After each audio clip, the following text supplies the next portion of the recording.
Yo les gens, 20 avril 2026. Je sais plus à combien de pompes on en est. On va refaire 4 séries de 33. Observation fait pas fait à faire. Lecture, nouveau livre. Et finish, English. Voilà. Parler de ce que j'ai fait, de ce que j'ai pas fait, etc.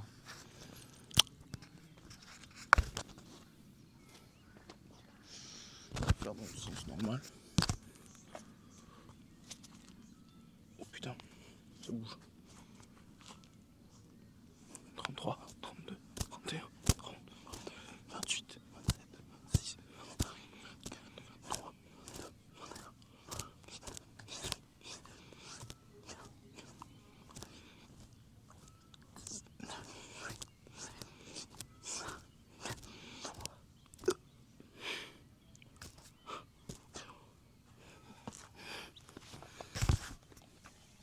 Observation, ressenti.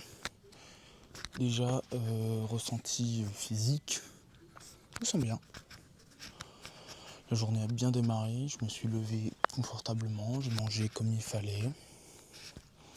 Ensuite la journée a déroulé, enfin la matinée surtout. J'explique après. Voilà.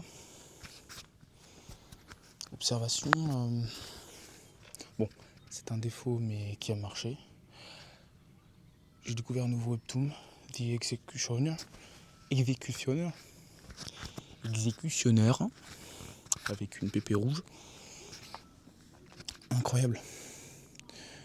J'ai trouvé matière à réfléchir, surtout sur les épisodes du 30 à 45, mais vraiment matière à réfléchir sur les lois du monde, comment être avec les gens, comment les gens doivent se comporter avec nous, enfin le minimum acceptable quoi. Voilà. Donc ça déjà c'est vraiment incroyable, ça je vais me le noter dans mes notes, je l'ai pas encore noté. J'ai liké les épisodes intéressants. Autre observation, je sais pas ce que j'ai, mais j'observe plus ce qui m'entoure. Tout à l'heure j'ai découvert une charpente en chêne incroyable, elle est quasi neuve, enfin elle a 2 ans, donc ouais elle est neuve. Incroyable. Là juste en face de moi j'ai une porte classique, mais juste au-dessus, du recyclage on va dire, un peu à la maison, je sais, j'ai pas les termes techniques, mais la maison avec un petit décroché avec poutre, type maison qu'il peut y avoir dans les montagnes, type Alpes ou autre, que j'aime beaucoup donc.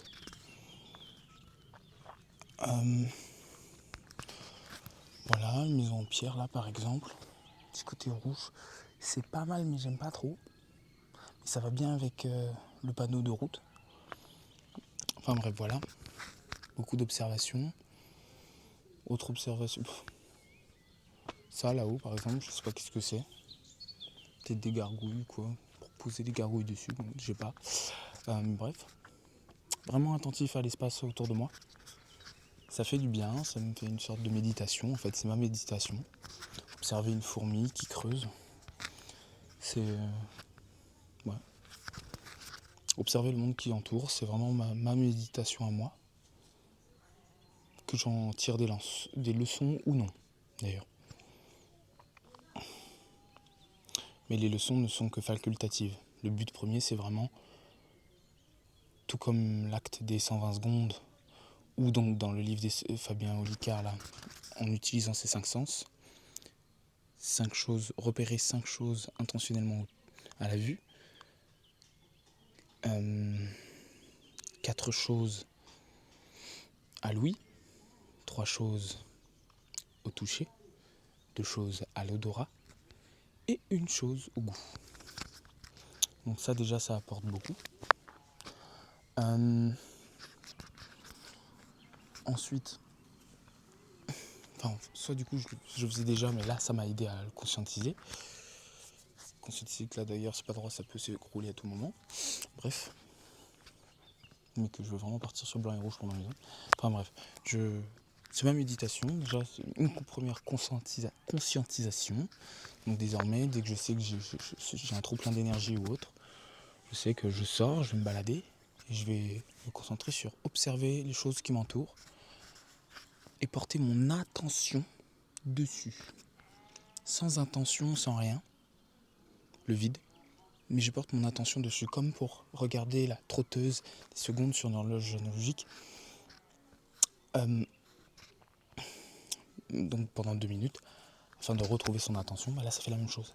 Et les pensées qui viennent de notre attention et de notre contemplation de l'environnement, elles sont saines, on peut les garder, on peut en tirer des leçons, etc. Mais en aucun cas, les pensées qui nous ont mis dans un état pas possible avant, dans notre journée, peu importe l'échelle de temps ou quoi, toute pensée extérieure au monde environnant, ou là où on est, doivent être effacées pendant ce moment de méditation. Après ce moment de méditation, on peut faire une séance de psychologie vis-à-vis de nous-mêmes pour réadapter décortiquer et réadapter ces pensées qui nous étaient positives, négatives, etc. pour les ancrer ou non. Ça chante là-bas. De personnes qui arrivent, je garde mon focus. Qu'est-ce qu'il y a encore ? En observation du jour, je n'ai pas grand-chose. Mais c'est déjà pas mal. Qu'est-ce que j'ai encore ? Donc le webtoon vis-à-vis de la politique, vis-à-vis de notre regard sur l'éducation, du minimum acceptable, du maximum acceptable, des autres envers nous et de nous envers les autres. Voilà, du juste, du bien, du mal, etc. Ma perception qui est aujourd'hui plutôt accentuée. Je ne sais pas pourquoi je me remets à me mordre les lèvres aussi.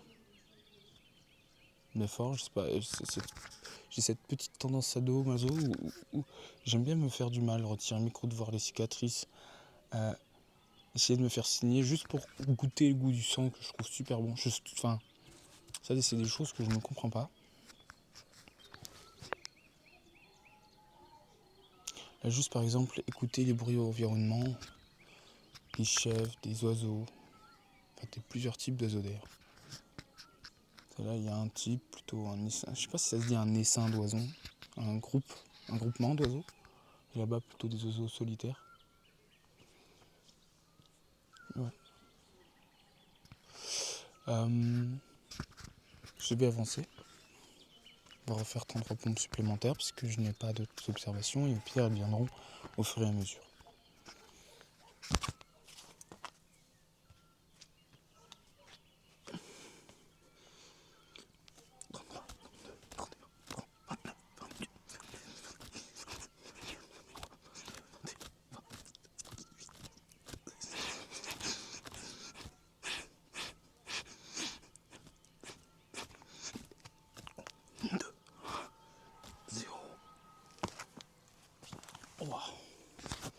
Voilà, ça tire. Hein.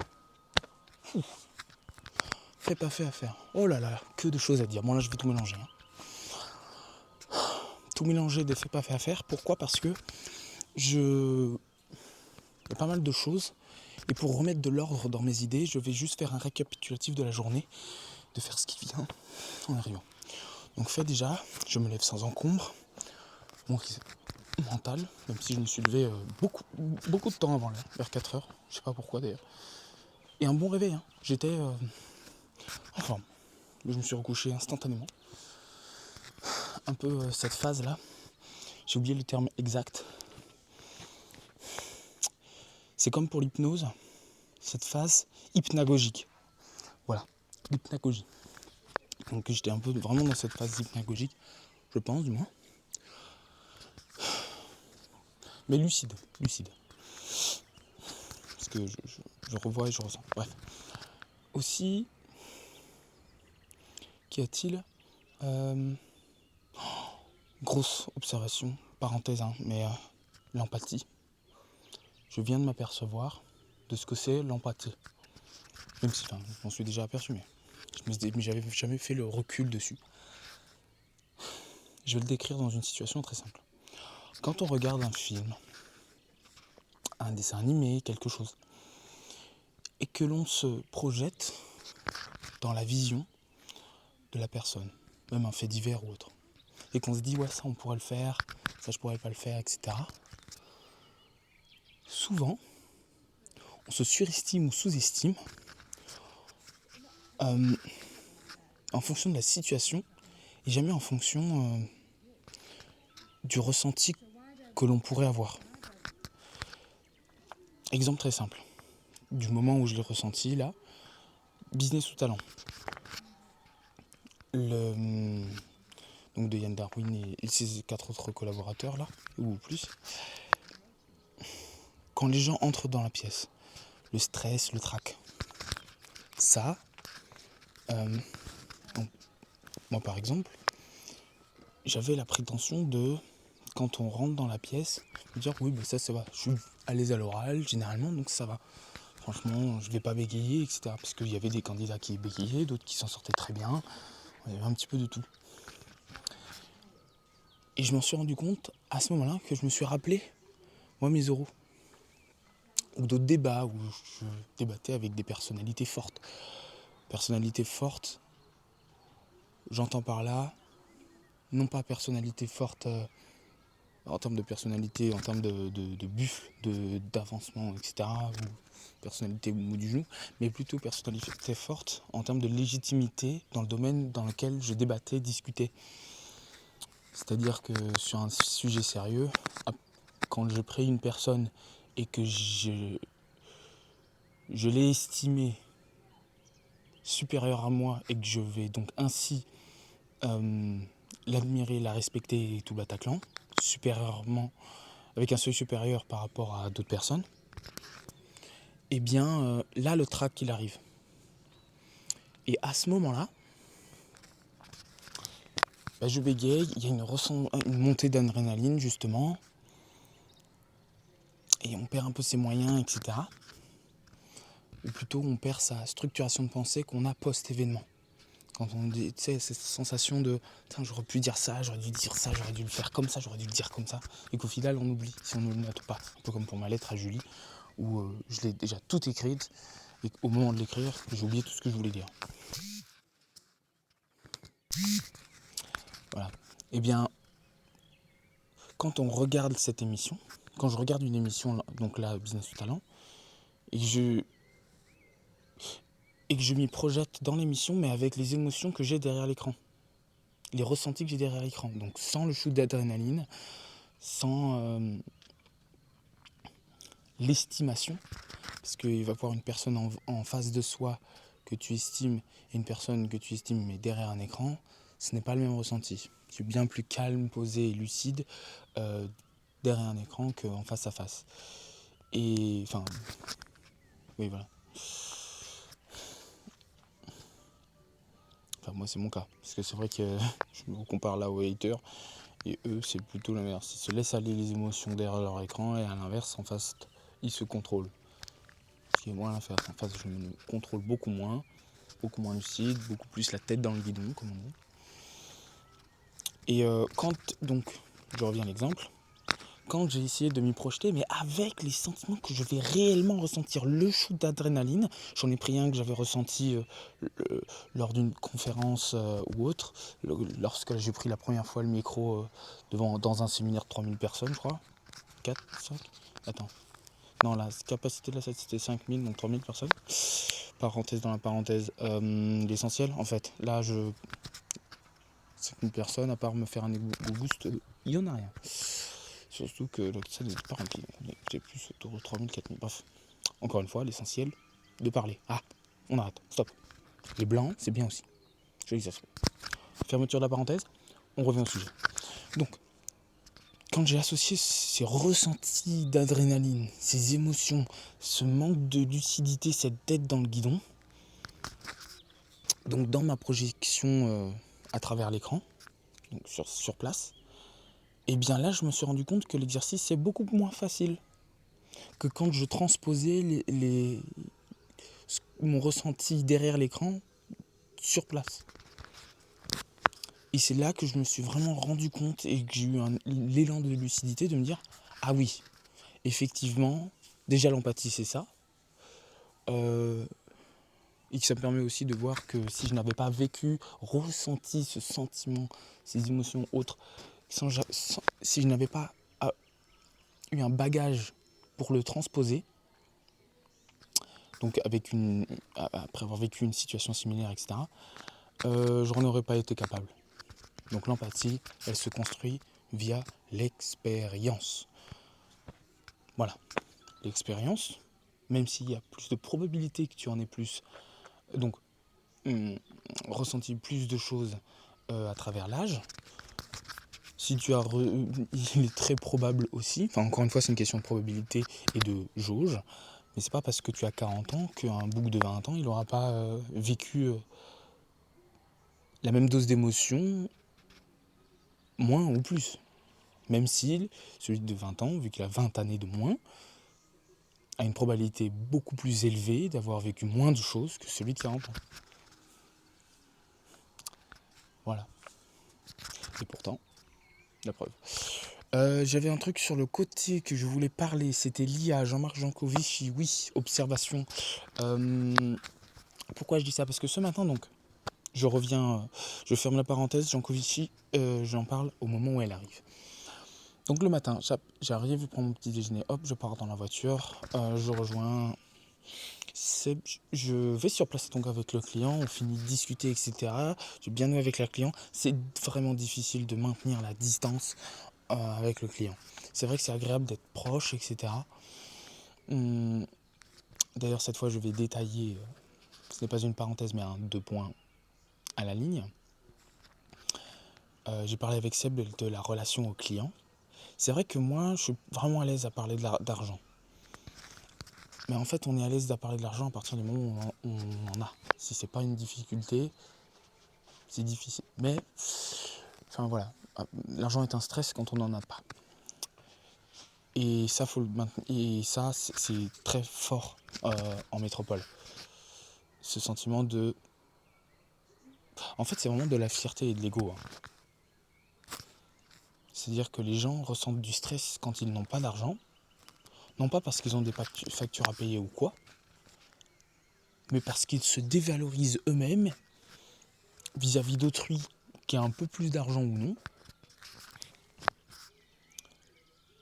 non. Parce que pour la société, donc à peu près toutes les personnes, la majorité des personnes humaines qui constituent cette société, en métropole, donc en France, ont décidé que l'argent régissait le statut.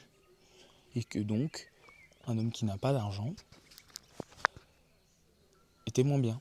Et que donc, c'est comme ça que la peur de l'argent et le tabou est arrivé, je pense. Et est maintenu d'ailleurs. Moi, j'ai aucun problème à parler d'argent avec qui que ce soit.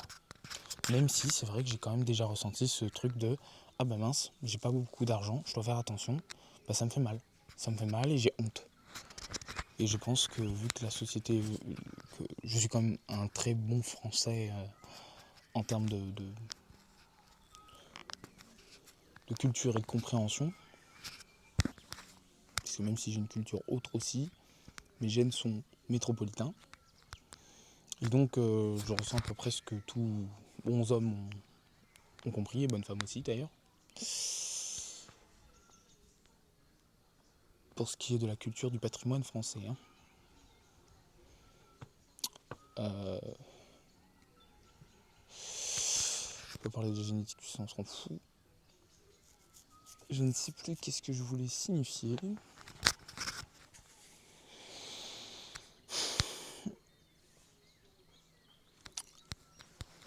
Oui, donc de la relation au client, le fait que dans l'artisanat, il y a l'artisanat artisanal et l'artisanat de série.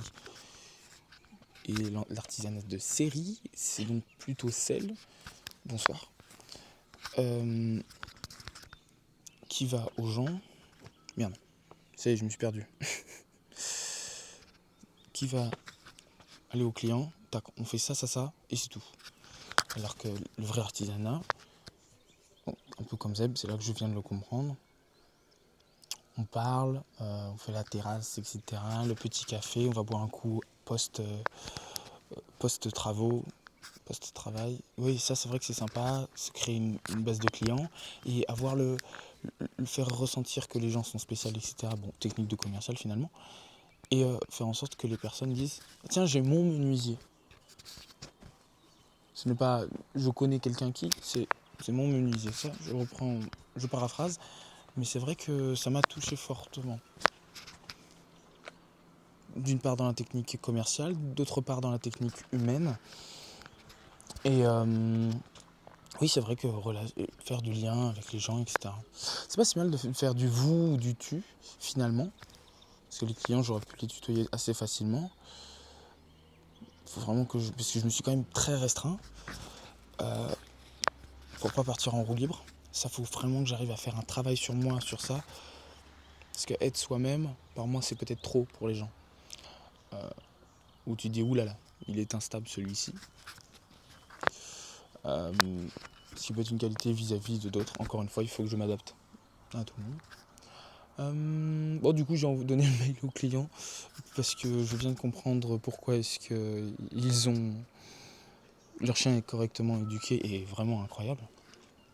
Ça m'amène encore à une autre pensée. C'est parce ils étaient famille d'accueil pour les chiens d'aveugles, pour les chiens d'aide, quoi. Donc pendant de 0 à 2 ans, ils retiennent par exemple les golden là. Hop, ils les élèvent, ils ont des choses à faire, etc. Il y a les éducateurs qui viennent et à partir de 2 ans, ils vont en centre. Et ils sont encore plus éduqués, etc. Donc c'est vraiment ça, faut le faire. Voilà, c'est vraiment incroyable. Secondo, donc la vie sur les chiens, c'est que les petits chiens, ils sont moins une menace, donc on va moins chercher à les éduquer. Résultat, ils sont beaucoup plus agressifs. Ils montrent beaucoup plus les dents que les gros chiens parce qu'ils sont moins éduqués. Il faut que je reparle après de ça. Il s'est passé beaucoup de choses dans la journée. Il y a beaucoup de choses à en tirer, du moins. C'est pas de ces grand chose, mais beaucoup de choses à en tirer. Et que les gros chiens, comme ils peuvent être une menace réelle pour l'homme, et ben on va chercher à les éduquer. Encore une fois, on n'a pas peur de ce que l'on connaît. Et là, des clientes a dit une phrase très très marquante qui fonctionne vraiment pour tout. C'est elle a moins peur avec des hommes éduqués qu'avec des hommes non éduqués. Un homme intelligent. Je sais plus qui c'est qui disait qu'un homme intelligent n'est pas une menace parce qu'il sait que la violence n'est pas une solution ou je sais plus quoi. Bref. N'est pas une solution première ou je sais plus quoi. Bref. Et c'est vrai que c'est valable pour les chiens, c'est valable pour les hommes, c'est valable pour tout. Vaut mieux un ours éduqué qu'un homme mal éduqué, il vaut mieux l'inverse. Aussi, je n'ai plus grand chose à dire sur ce côté-là, donc la matinée s'est passée, je suis revenu, j'ai cherché un petit peu de travail, etc. Je suis revenu, podcast de Jean-Marc Jancovici. Très très très intéressant, c'est pas des podcasts, ce sont des conférences retransmises. J'en ai écouté 2, vraiment, il y en a une que j'ai pas fini je crois. Vraiment ultra intéressante, j'ai appris beaucoup de choses. Il est très très très lucide sur la situation. Et je comprends aussi mieux pourquoi il est beaucoup plus partisan du nucléaire et pas des énergies renouvelables. Étant donné qu'un vent très fort pour 1 mètre cube de vent, ou je sais plus combien il a ferait, ça équivaut à 1 millilitre. Dans une éolienne, ça équivaut à 1 millilitre de pétrole. Donc en termes d'énergie dépensée. Voilà, et que notre civilisation est tellement avancée que régresser ne se conduirait qu'à une apocalypse, finalement. Ça, c'est moi qui le dis. Mais on reviendrait au village. Voilà.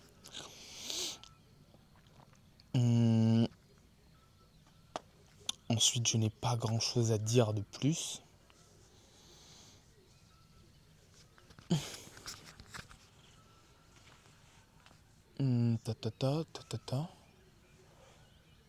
Ouais, non. là-dessus, j'ai pas grand-chose à dire, à part juste que je viens de penser que dans ma maison, je veux une station-service. Voilà, c'est tout. Oui, pas grand-chose de plus. Encore une fois, la recherche de la maison indépendante.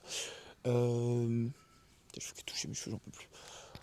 Voilà, donc Jean-Marc Jancovici, je sais plus quelle est la phrase que je voulais signifier, dire explicitement sur ce JDB, mais c'est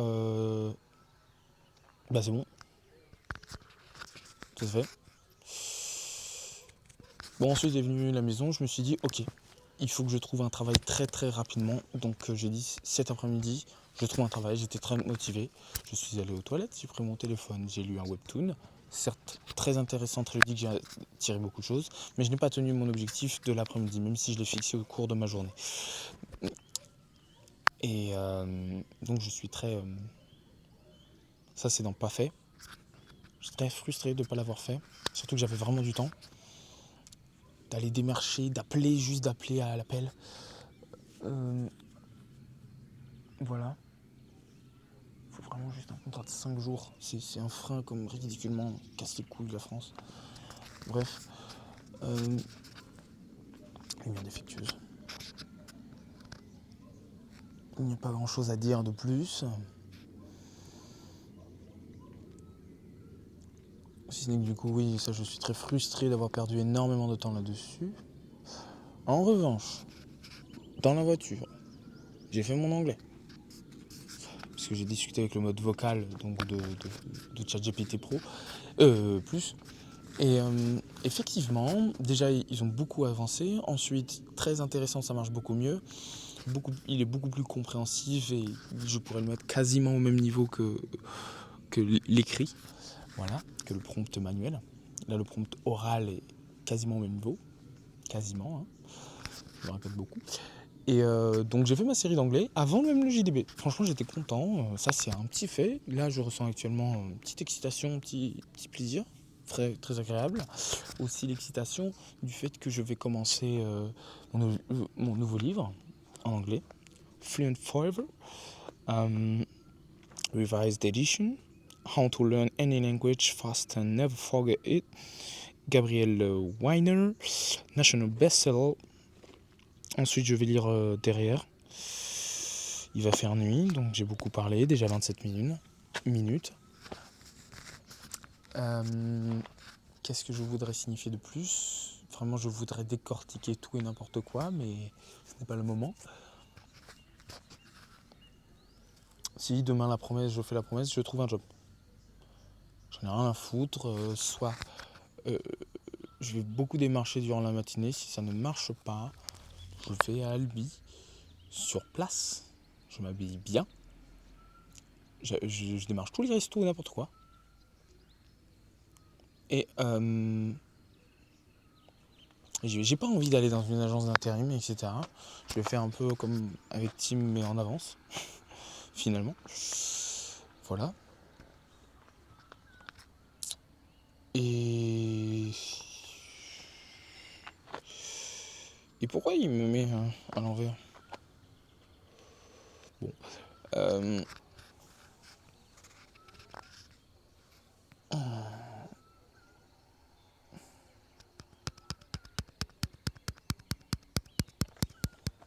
Il y a autre chose que je voulais dire. J'ai oublié. Ouais, bon.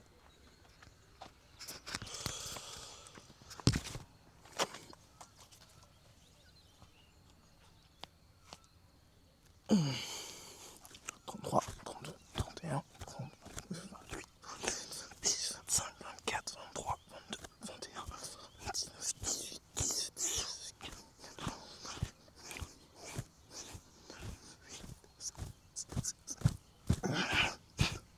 19, voilà. Petite parenthèse à rajouter, c'est vrai que du coup, il s'est passé un truc dans le webtoon qui est complètement ce que je souhaiterais refaire dans la réalité, politiquement parlant. Soit les parties se battre, mais moi j'arrive, je dis les points forts, les points faibles, et je dis que je veux juste mixer les points forts, voilà, et remasteriser un petit peu tout ça parce que il y a beaucoup de sujets qui ne sont pas abordés et très démagogisés. Maintenant, Forever. Bon, je parlais en anglais. Quand je vais me réécouter, déjà qu'en français c'est compliqué. Mais alors en anglais, oh là là. Bon, j'ai oublié comment ça s'appelle, la page arrière. Mais première page que je vais écouter, lire. Je sais pas si on va voir quelque chose. Alors, the best-selling guide to learning a new language and remembering what you learned now, revised and updated.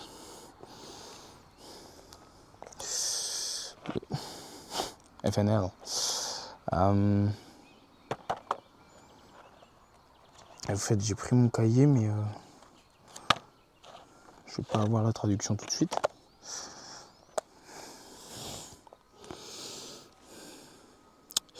Gabriel Weiner speak 7 foreign languages. Déjà, allez hop. Putain, stylo de con là. Foreign. Oui, parce que du coup, je vais forcément noter à chaque fois les mots que je ne maîtrise pas. Speak 7 foreign languages fluently. He didn't learn them in school. Who does?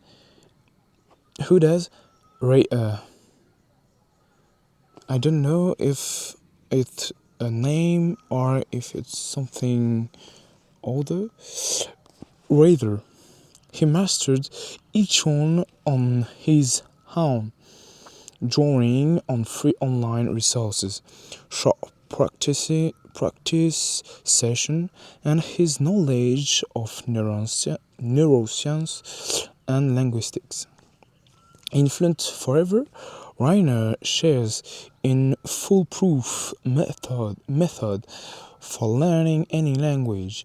It starts by hacking the way your brain naturally encodes information. You'll discover how to hear new sounds and train your tongue to produce them accurately. You'll connect spellings and sound to image so that you start thinking in a new language without translating. With spaced repetition systems, you'll build a foundation for your language in a week and learn 100. I don't know what it is. C'est pas 100, donc je sais pas. Hundreds of words a month. With just a few minutes of practice each day. This revised edition also shares fresh strategies that Weiner have refined. All the years of study you'll learn too. Fuck off. Oh yeah, you'll learn 2 point. He forgot 2 point. I need to write refine because I don't master this word.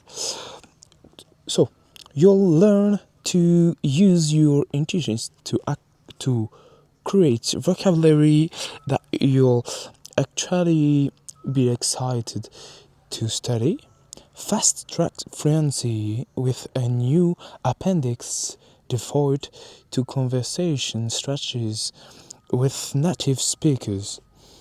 Compile the best language learning tools kit for your budget. Harness, I don't know that word. Harness the science of motivation and habit building to turbocharge your progress. Find the perfect level of your difficulty with reading and listening comprehension to stay engaged and avoid frustration. With suggestions for helpful study aids and a wealth of free resources, the intuitive techniques and this box will offer you the most efficient. Will offer you the most efficient and rewarding way to learn a new language. A brilliant and thoroughly. Oh là là. Alors quoi? Thoroughly. C'est ça, hein? Thoroughly modern guide to learning a new language. If you want a new language to stick, start here.